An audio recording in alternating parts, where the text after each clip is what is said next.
We need to stick to the status quo, which is men approaching women. Women should not be approaching men. I think men have lost the plot because they love to just use their excuses of, oh, it's not worth the reward, or we're like gonna come off creepy. Like, you gotta get over What? that, or else you're literally gonna be single forever, and we all know that you don't want to be single forever.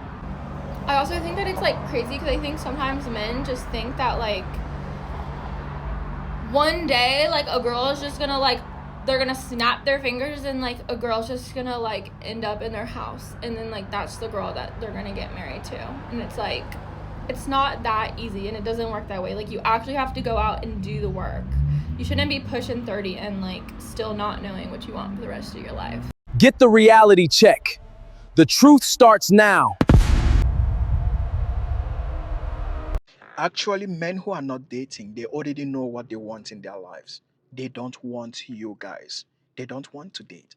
I don't know how difficult it is for you to understand that. So I think what you're doing there is just you're projecting. And guys, have you noticed something? The same society that says men and women are equal suddenly becomes traditional when it comes to dating. And that's the conversation we need to have today. She says men have lost the plot.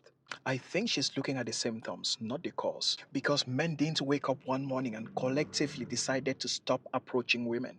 I want her and people like her to listen very carefully.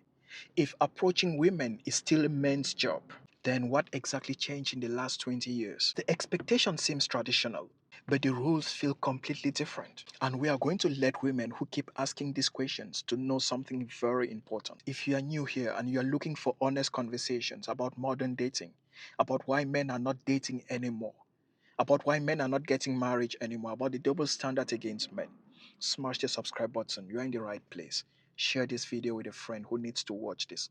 Hype, comment, just do what you can do at your level for the algorithm to push the message to go far and wide. Thank you for doing just that. Now let's get into the real crux of the matter. And I want to start by saying something that might surprise a lot of you watching this. I agree with part of her message. Nothing happens if you don't leave your comfort zone. I agree with that. No matter what you're doing, if you want to meet people, you eventually have to talk to people. And that's true. Whether you're looking for a wife, whether you're looking for a girlfriend, whether you're looking for job opportunities, whether you're looking just to make new friends, action matters. But that's not the part that caught my attention. What caught my attention was the part she said men should simply get over it. Get over what? That's the question no one is asking and everyone should be asking. Get over what? She says men use excuses. Maybe some do, but are all concerns just excuses? Think about it. If millions of men get up one morning and start changing the same behavior over roughly the same period of time, it's worth asking what changed around them. Believe me, people respond to incentives. When perceived risk goes up and perceived rewards goes down, behavior changes. And that's not unique to dating. That's how people have always lived their lives in general. That's how people make decisions every day. And here's what I really find fascinating. We are constantly told every day that traditional rules are outdated. Men and women can do anything. No one should be limited by old expectations. Then, when dating shows up, suddenly the old script comes back. The man should approach. The man should lead. The man should risk rejection. The man should plan the date. The man should pay. The man should make the first move. So, my question is very simple. If we are rewriting the rule book, why does the chapter stays the same when it comes to dating? And before anyone twists my words, I'm not saying women should be forced to approach men. I'm saying if someone believes in equal freedom and equal responsibility, it's reasonable to ask why one side is still expected to carry almost all the risk at the beginning. And that's the conversation worth having. And that's why I'm talking about this. Another thing she said was that men will still single forever if they don't approach. Maybe she's right. But here's something else. Being in the wrong relationship can be more damaging than being single. Believe me. I know guys who will testify. And if I'm right here, guy, if you're watching this and you think what I just said now, it's okay. You've been through it. And you know that being in the wrong relationship is more dangerous than being single. Drop it in the comment section. Because being single is not failure. Sometimes it's recovery. Sometimes it's peace. Sometimes it's choosing not to rush into something that doesn't fit. The goal should not be just don't be single. The goal should be building a healthy relationship when the right opportunity comes along. That's if you decide to date again. Don't build your entire life around finding a woman. Get fit, build your career, develop your character, learn communication, strengthen your finances, expand your circle. Because these are the things that makes you more fulfilled. And these are the things that makes life more rewarding, especially as far as men are concerned. A desperate man approaches because he's afraid of being alone. A confident man approaches because he enjoys meeting new people. And he's okay if the answer is no. And those are completely two different mindsets. And I also want to push back on another point she made. She said men should not be pushing 30 without knowing what they want. Believe me, I agree that having direction matters. But life is not a race with a finish line. Some people marry at 25.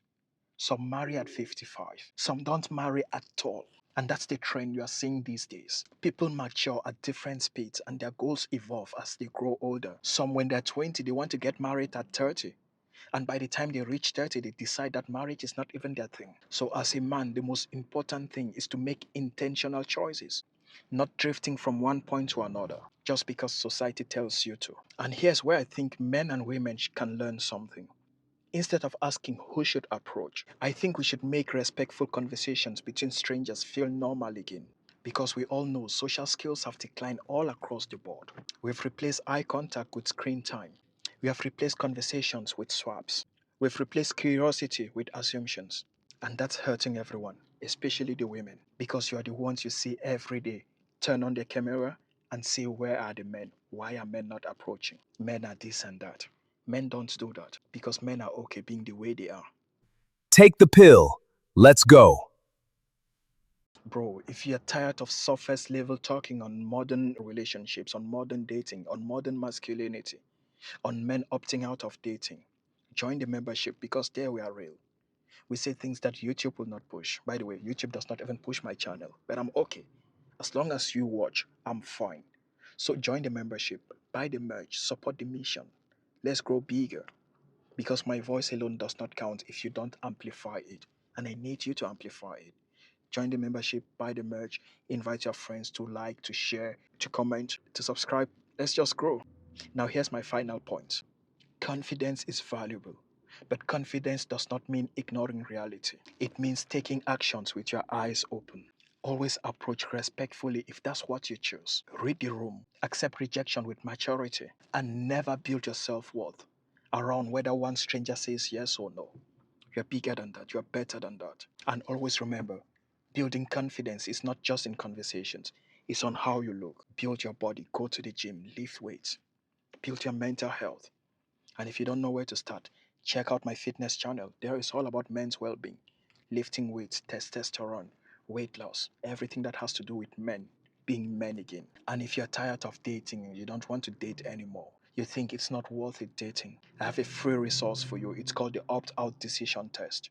The link is on the first comment below. It's free. Grab it. It's not motivation, it's just a mirror in front of you that will help you decide if you're opting out based on anger or on logic. Again, it's free. Check out the first comment below. And if you think this conversation was fire, check the next video. You're going to learn one or two things about the modern reality, especially as far as men are concerned. Thanks again for watching. Share with a brother who needs to watch this. Comment, like, just engage with the content and let me know in the comment section if there is something you want us to talk about, something you want us to focus more about.